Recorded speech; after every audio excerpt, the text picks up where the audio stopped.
রাস্তায় চলতে চলতে কি কখনো ভেবেছো সব গাড়ির নাম্বার প্লেট এক রকম কেন নয়, কিংবা আমাদের দেশে সাদা এবং হলুদ রঙের নাম্বার প্লেট ছাড়া আর কত ধরনের নাম্বার প্লেট রয়েছে এবং তাদের মধ্যে পার্থক্য কি?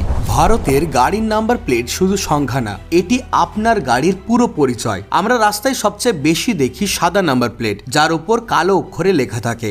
এটা প্রাইভেট বা ব্যক্তিগত গাড়ির জন্য। এরপর হলুদ রঙের নাম্বার প্লেট।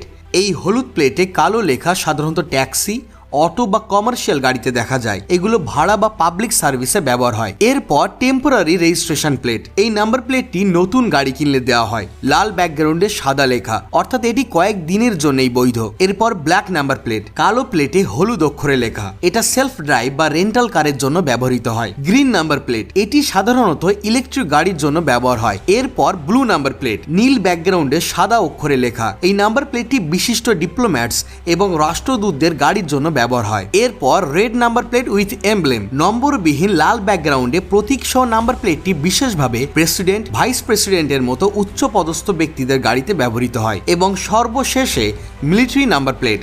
সবচেয়ে আলাদা হলো মিলিটারি প্লেট, কালো ব্যাকগ্রাউন্ডে সাদা লেখা। এতে থাকে ব্রড অ্যারো চিহ্ন, তারপরে কোড, যা থেকে বোঝা যায় কোনো মিলিটারি ইউনিট এই গাড়িটিকে ব্যবহার করছে। তো বন্ধুরা, এবার রাস্তায় তোমরাও ভিন্ন ধরনের নাম্বার প্লেট দেখলে বুঝে যাবে কোন গাড়ি কোন ক্যাটাগরির। আর এমন ধরনের ভিডিও আরো দেখতে সাবস্ক্রাইব আওয়ার চ্যানেল।